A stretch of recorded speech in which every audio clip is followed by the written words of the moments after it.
When kids are little and they've done something wrong and they're caught red-handed, they almost always profess ignorance. I didn't know. Actually, a lot of adults, mostly defendants I've met up with, say the same thing. Like the driver of the getaway car, loaded with guns, outside the bank, waiting for the bank robbers. I didn't know. This week, excuses keep coming from Washington about the Boston Marathon bombing. And if it weren't so deadly serious and the security of this nation weren't on the line, it would be humorous. Hello and welcome to Justice. I'm Judge Jeanine Pirro. Thanks for being with us tonight. The Obama administration says it couldn't have done anything differently about the two Tsarnaev brothers, one now facing a charge of using a weapon of mass destruction in the Boston Marathon bombing. And of course, the FBI did everything it could have and should have.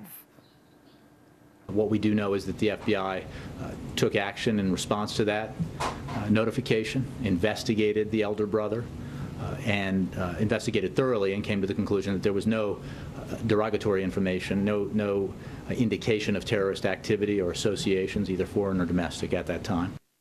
Wait a minute. The Russians warned you twice. The Saudis warned you. Your own CIA warned you. And you say there was no indication of terrorist activity? And by the way, why is it that the Russians reportedly had enough information to get a wire on Tamerlan talking to his mother about an attack, and our FBI gives him a clean bill of health? And why is it that we are so clueless about the dangers that these brothers posed? Okay, forget that the other governments told you. Forget that your own CIA told you. Then what about those radical jihadi videos posted by Tamerlan on YouTube? You know, something about this reminds me of Benghazi, when the Brits got out and the Red Cross got out and our people begged for more security and we did nothing. And speaking of Benghazi, take a listen to the president from yesterday. I think that this is a very difficult challenge when you have individuals who are self-radicalizing. They're not part of some massive conspiracy or network. Mr. President, how can you be so sure that they're not part of some massive conspiracy or network? Kind of reminds me of that old spontaneous protest about the video. Why are you, Mr. President, so wedded to those narratives? Could it be that if the brothers were self-radicalizing and if the video caused the massacre of 4 Americans in Benghazi, then you could keep spinning that you broke the back of al-Qaeda and that they're on their heels? And oh, I forgot, of course they're on their heels. You killed that old geezer watching those porno films. But you say it like it's a fact. Now, you're convinced that nothing more could have been done. Well, and the FBI followed up on them. But the FBI can't arrest somebody just based on a rumor. And, you know, that's part of our system of laws. Of course the FBI followed up. And exactly how was that? They interviewed Tamerlan. He says he's okay. They say he's okay. Let's call it a day. And they say they get thousands of tips. So how could they possibly know which ones were real? I have an idea. How about you isolate the tips that come from foreign governments that have no obligation to tell us anything in the first place, especially the countries that we don't even give money in F-16s to? And what about the fact that Tamerlan shouldn't have been allowed back into this country after 6 months away in his homeland? Yes, the system pinged when he was leaving the United States. By the time he returned, all investigations the matter had been closed. And so it didn't ping when he came back. I have an idea. Get a computer that pings. Maybe even get one that certain people can sign on to, like the ones that you guys used as you watched the Benghazi massacre unfold. And how about those 3 college friends of Joe Carr, the cleaners, the ones who destroy evidence, all here on student visas, one of which, like Tamerlan, was let back into the country even though his student visa status had been terminated. And why did that visa expire? Because he was academically terminated, because he was thrown out of school. He didn't come here to learn. And of course, the border agent at the airport says he didn't have access to Homeland Security student exchange information, so he couldn't stop him. You're kidding, right? Does anybody integrate your computer systems? I thought this was all resolved after 9/11. So now one guy comes back in who should have been stopped, but by the time he came back, the matter's closed. Another guy comes back in because they didn't have access to the computer information that would have stopped him. I guess you didn't get that ping either. So I have an idea. Why do we even have student visas? They come here, we give them scholarships, they leave, take all the information, assuming they even came here to learn in the first place, and then they leave. It's called a brain drain. So what do we get out of their coming here anyway? And then, after not listening and not putting two and two together, when you're criticized, you say it's not your fault, like your pal Eric Holder. He says it was the magistrate who decided to Mirandize Joe Carr at the hospital bedside. The magistrate did the appropriate thing. The magistrate followed the law. We did not immunize. We didn't give anybody Miranda. Really? This is the most important terrorist case we've got.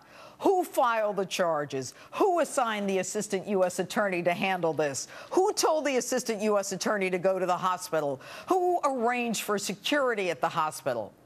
Is it just me, or have I seen this one before? Ooh, I love to dance a little sidestep. Now they see me, now they know that I'm gone and... But I guess in the end, we'll do one of those lessons learned, like the lessons from the Benghazi Accountability Review Board, which came up with pretty much the same conclusions that the 1999 Accountability Review Board came up with after the brutal bombings in Kenya and Tanzania. And we'll just keep working on fixing those problems, or saying we didn't know. With me now, American Center for Law and Justice Chief Counsel Jay Sekulow from Nashville and former federal prosecutor David Raskin, who is with me in New York. Good evening, gentlemen. Good evening. Jay, why is the president so insistent on saying that these were lone wolves and self-radicalized? Exactly what you said, and that is it's not fitting the president's narrative. And, you know, this whole self-radicalized idea, you know, what's the difference between learning about radical jihadism from an imam in a mosque and learning it over from an imam on the internet? That's not self-radicalized. It's, again, this is coordinated. So it's not fitting the narrative. That's number one. And number two, it's the terminology used here. How can they be a lone wolf? First of all, we know there was two. Now we've got three more. So these are not lone wolves. This was someone organized this, someone paid for this. And someone arranged for it to happen. And it could be the two brothers and then the three accomplices that try to hide the weapons that were utilized after the fact. Or were they part of it before? We'll find out, I guess, unless they've already Mirandized them, which I'm sure they have, so they'll not be talking.